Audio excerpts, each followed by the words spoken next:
ठीक है, ठीक है, ओके।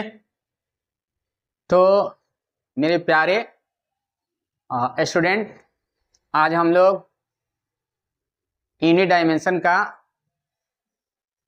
इंग्लिश मीडियम में पहला वीडियो तैयार करने जा रहे हैं। ये आप लोग के खास तौर से इंग्लिश मीडियम के सीबीएसई बोर्ड के बच्चों को एक बहुत बड़ी खुशखबरी है। तो मैं फिजिक्स के टीचर AK रॉय आप सभी का इस यूनिट डायमेंशन की वीडियो में वेलकम करता हूं। सबसे पहले हम लोग ये शुरू करेंगे कि फिजिक्स क्या होता है। जीरो लेवल से हम लोग JEE लेवल तक जाएंगे, नीट लेवल तक जाएंगे, एक एक बात स्पष्ट रूप से क्लियर करते हुए इसको सीखेंगे। सबसे पहले तो फिजिक्स क्या है, व्हाट इज फिजिक्स। फिजिक्स के बारे में हम लोग जानेंगे, फिजिक्स क्या होता है, फिजिक्स का स्कोप क्या है, इसके बारे में जानेंगे। तो फिजिक्स कहता है क्या it is that part of natural science, या नेचुरल साइंस का वह पार्ट है in which we study natural phenomena and the laws governing this phenomena.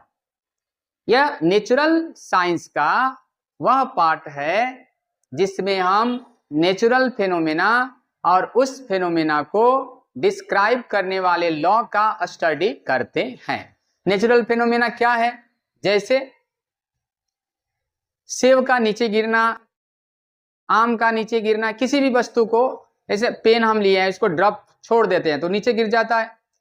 तो क्यों नीचे गिरता है, इस बात की व्याख्या, इस बात को एक्सप्लेन करना ही फिजिक्स है। इस प्रकार से बहुत सारी घटनाएं हैं जो हमारे डे टू डे लाइफ में हैपन होती है, घटते रहती है। बट हाउ इट हैपन्स, ये कैसे घटती है, इस बात को एक्सप्लेन करना ही फिजिक्स है। जैसे दूसरा एग्जांपल, सन के चारों तरफ अर्थ रोटेट करती है, अर्थ का रिवोल्यूशन होता है, हाउ इट रोटेट्स। तो ग्रेविटेशनल फोर्स वहां पर सेंट्रीपिटल फोर्स प्रोवाइड करता है। इसी प्रकार से बहुत सारी घटनाएं हैं जो हमारे डे टू डे लाइफ में घटते रहती है, लेकिन हाउ इट हैपेंस, इस बात को एक्सप्लेन करना ही फिजिक्स है। तो फिजिक्स क्या है, पहले इसका हम डेफिनेशन जानेंगे। It is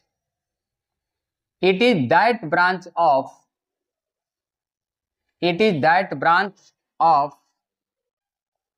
natural science, it is that branch of natural science in which we study natural phenomena and the laws governing these phenomena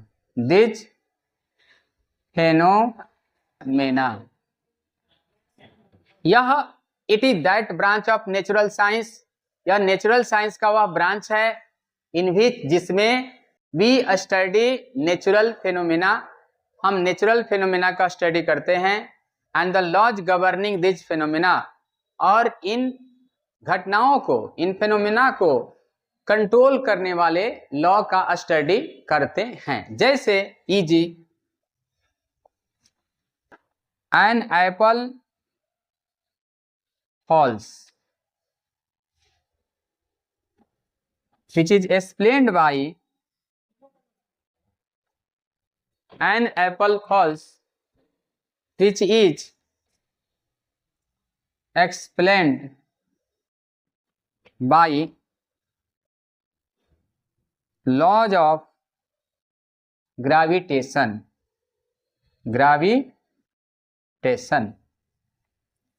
तो सेब गिरता है, कैसे गिरता है, लॉ ऑफ ग्रेविटेशन के तहत गिरता है। इसी तरह से अर्थ रोटेट्स अराउंड सन, कैसे भाई? Here centripetal force is balanced by gravitational force. तो ये हमारा फिजिक्स है, ठीक है। क्या है भाई? ये नेचुरल साइंस का वह पार्ट है जिसमें हम नेचुरल फेनोमेना और उस फेनोमेना को गवर्न करने वाले, कंट्रोल करने वाले लॉ का स्टडी करते हैं।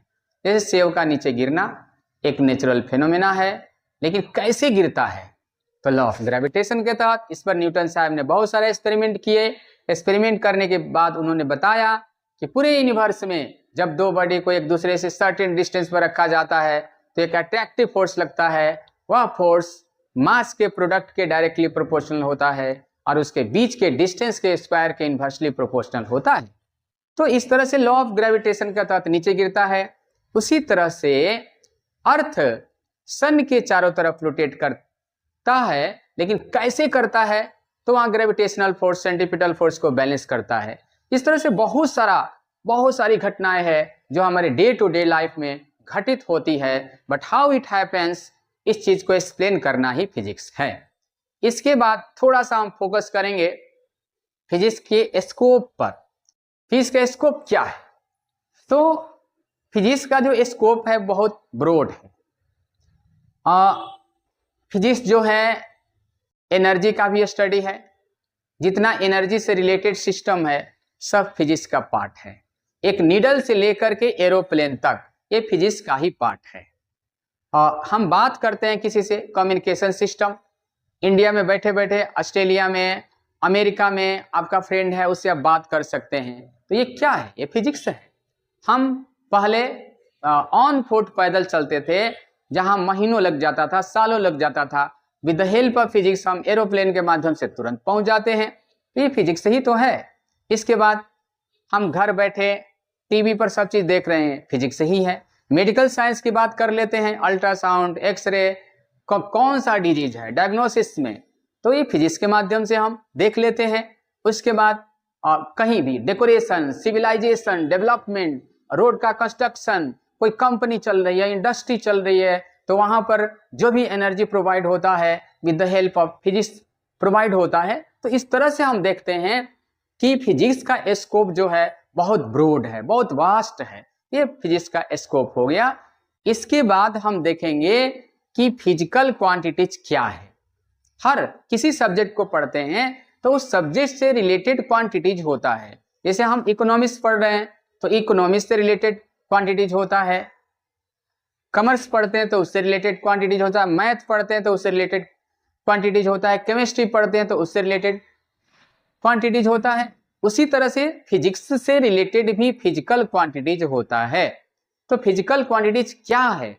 फिजिकल क्वांटिटीज कहता है कि ऐसा क्वांटिटी, ऐसी राशि, ऐसी क्वांटिटी जिसका यूज नेचुरल फेनोमेना और उन फेनोमेना को एक्सप्लेन करने वाले लॉ के डिस्क्रिप्शन के लिए जिसका यूज किया जाता है।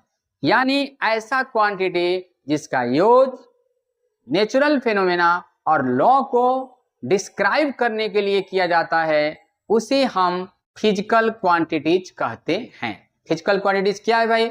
सच quantities which are used to describe natural phenomena and laws are called physical quantities. तो फिजिकल क्वांटिटीज का डेफिनेशन हम जल्दी से नोट कर लेते हैं। फिजिकल क्वांटिटीज क्या होता है? What are physical quantities? Physical quantities क्या है? तो देखिए,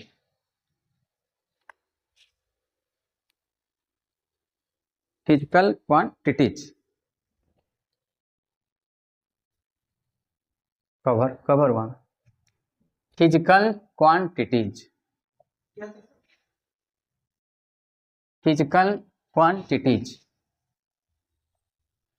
फिजिकल क्वांटिटीज क्या है? Line physical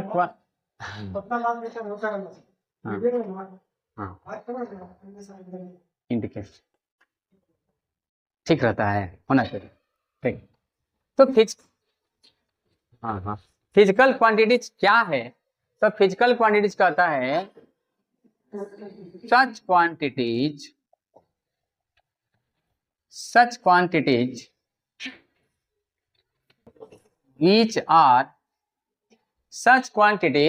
which are used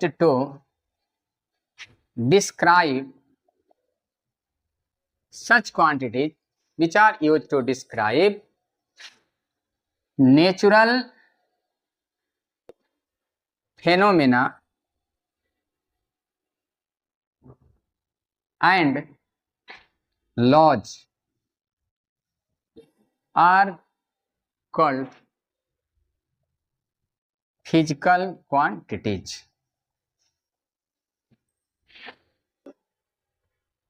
ऐसा क्वांटिटी जिसका यूज नेचुरल फिनोमिना और लॉ को डिस्क्राइब करने में किया जाता है, उसे हम फिजिकल क्वांटिटीज कहते हैं। जैसे एग्जाम्पल के तौर पर EG, speed, velocity, acceleration, momentum,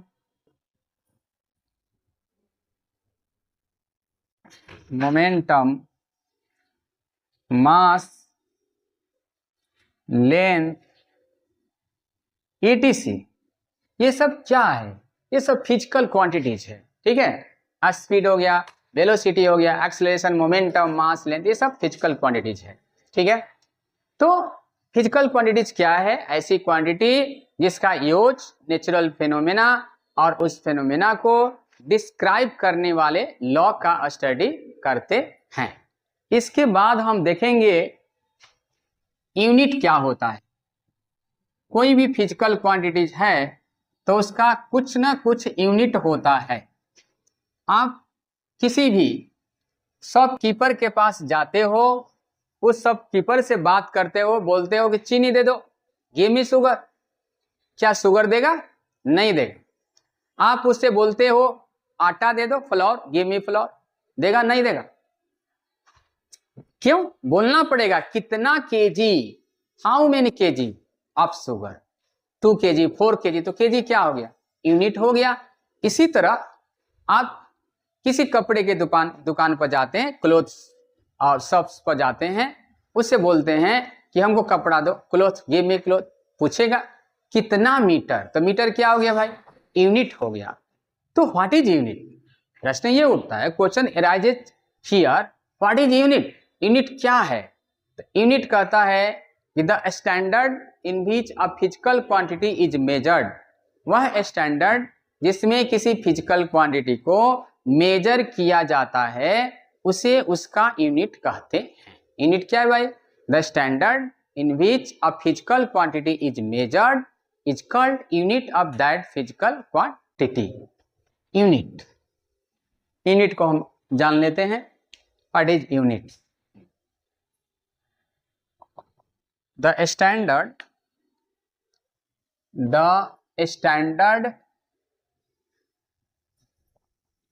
in which a physical quantity is measured, the standard in which a physical quantity is measured is called unit of that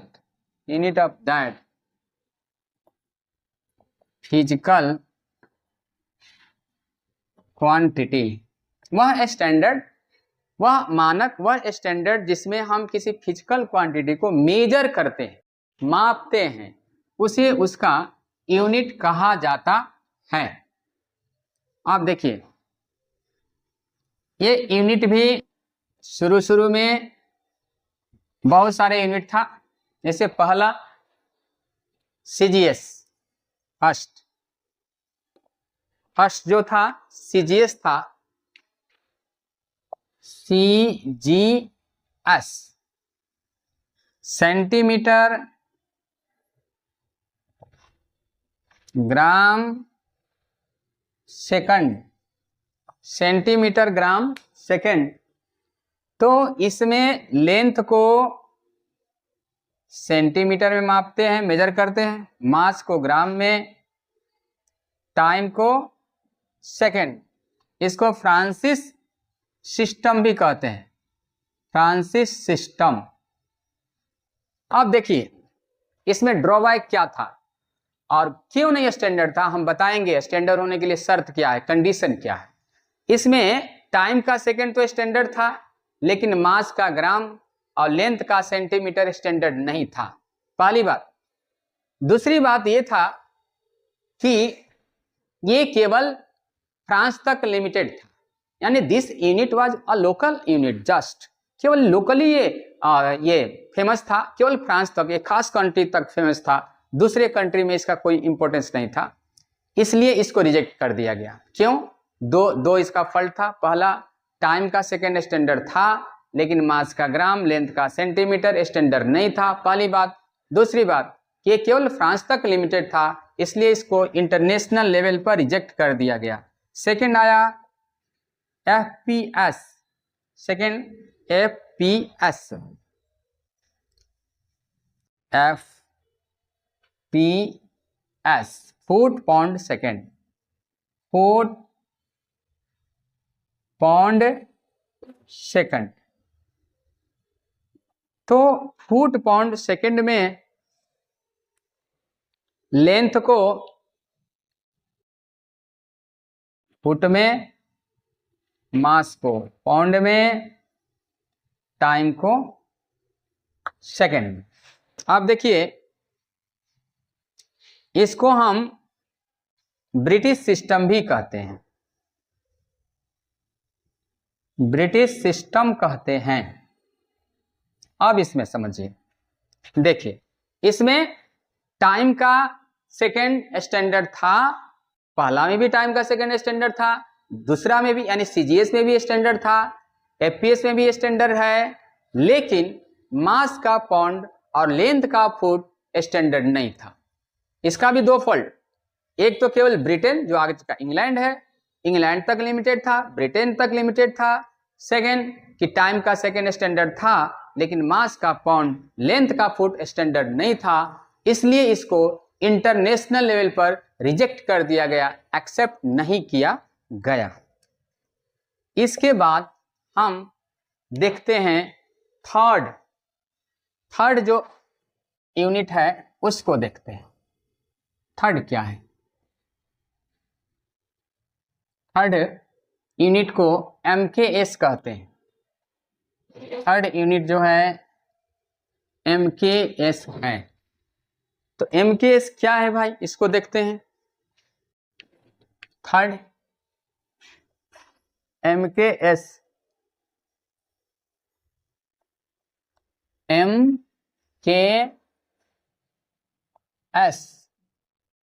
MKS का मतलब हुआ मीटर किलोग्राम सेकंड। एमकेएस में length को metre में, मास को kilogram में, time को second. MKS में लेंथ को मीटर में, मास को किलोग्राम में, टाइम को सेकंड। इसमें सबका सब स्टैंडर्ड था, क्यों स्टैंडर्ड था वो भी हम आपको बताएंगे। इसलिए 1960 में अमेरिका में एक मीटिंग हुआ, उस मीटिंग में इसको एसआई मान लिया गया, एसआई सिस्टम मान लिया गया। एसआई का मतलब होता है standard of international, standard of international system. SI मान लिया गया, स्टैंडर्ड ऑफ इंटरनेशनल सिस्टम मान लिया गया। क्यों मान लिया गया है, क्या रीजन? उसका ये रीजन है कि टाइम का सेकेंड स्टैंडर्ड था, या मास का किलोग्राम भी स्टैंडर्ड था, और लेंथ का मीटर भी स्टैंडर्ड था। इसलिए इसको पूरे विश्व के, पूरे वर्ल्ड के साइंटिस्ट अमेरिका में एक मीटिंग किए 1960 में। उस मीटिंग में ये डिसीजन लिया गया कि नहीं, इसमें जो भी है सब का सब स्टैंडर्ड है, इसलिए इसको एसआई सिस्टम मान लिया गया। तो अब सवाल ये उठता है कि किसी भी सिस्टम को एसआई होने के लिए कंडीशन क्या है, शर्त क्या है, उस शर्त पर हम ध्यान देंगे। तो स्टैंडर्ड यूनिट होने के लिए 6 कंडीशन है। जो 6 कंडीशन का फॉलो करेगा उसको हम स्टैंडर्ड यूनिट कहेंगे। 6 कंडीशन का फॉलो नहीं करेगा उसे हम स्टैंडर्ड यूनिट नहीं कहेंगे। तो 6 क्या है, देखिए। पहला कहता है, फर्स्ट पहले हम समझेंगे, सीखेंगे, तब लिखेंगे। तो पहला कहता है कि it should be accurately defined. पहला कंडीशन क्या है? पहला कंडीशन कहता है कि it should be accurately defined. इसका जो डेफिनेशन हो वो एक्यूरेट हो। एक्यूरेट का मतलब उसमें किसी भी प्रकार का फॉल्ट नहीं होना चाहिए, किसी भी प्रकार का एरर नहीं होना चाहिए, यानी वो एरर लेस होना चाहिए, उसमें किसी भी प्रकार का त्रुटि, फॉल्ट, गड़बड़ी नहीं होना चाहिए, एक्यूरेट होना चाहिए। फर्स्ट कंडीशन है condition for standard unit. Condition for standard unit, condition for standard unit, standard unit, standard unit का कंडीशन पहला, first, it should be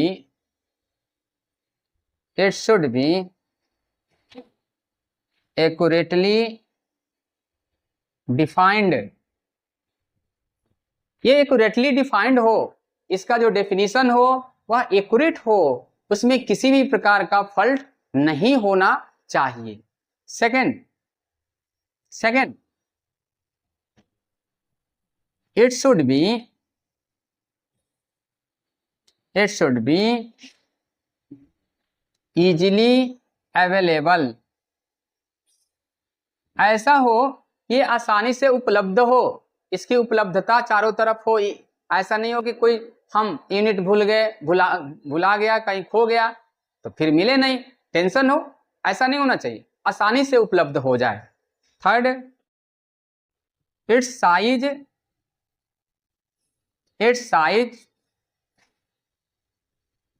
should be suitable. इसका मतलब ये हुआ कि इसका जो साइज होगा, साइज जो होना चाहिए वो उपयुक्त हो, अप्रोप्रिएट हो। मतलब जैसे मान लीजिए कि रोड का कंस्ट्रक्शन करना है, अब कोई कहे कि रोड का कंस्ट्रक्शन हम कर रहे हैं तो लाइट ईयर से मेजर करो। लाइट ईयर क्या होता है? एक साल में लाइट जितना डिस्टेंस ट्रैवल करता है उसे हम लाइट ईयर कहते हैं। तो करोड़ों किलोमीटर हो जाएगा तो बहुत बड़ा यूनिट हो गया, संभव नहीं है, नॉट पॉसिबल। दूसरा, चलो भाई सेंटीमीटर से मेजर कर लो तो बहुत छोटा हो गया, लेकिन मीटर ठीक है, ना बड़ा है ना छोटा है। वही कहता है it's size should be suitable, इसका साइज सुटेबल हो, ना बड़ा हो ना छोटा हो, अप्रोप्रिएट हो, अकॉर्डिंग टू सिचुएशन हो। Fourth, it should be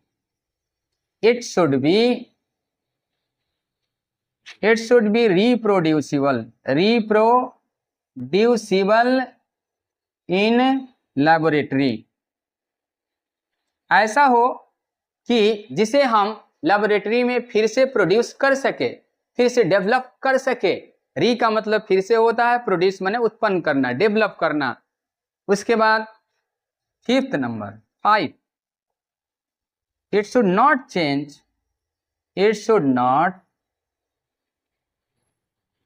with time. It should not change with time. ऐसा हो कि टाइम के साथ इसमें चेंजिंग नहीं हो। नहीं, ऐसा नहीं हो कि जैसे मीटर है तो टाइम के साथ टूट जाए, उस पर डिपेंडेंट नहीं करता है, उसका फिक्स होता है कि इतना टाइम में लाइट जितना डिस्टेंस वैक्यूम में तय करेगा, ट्रैवल करेगा, वही मीटर होता है, तो उस पर डिपेंड नहीं करता है, टाइम पर डिपेंड ही नहीं करता है। Sixth,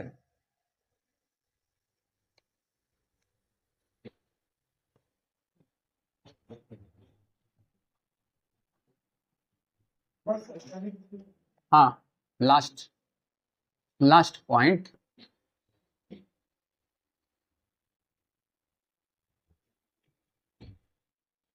sixth number,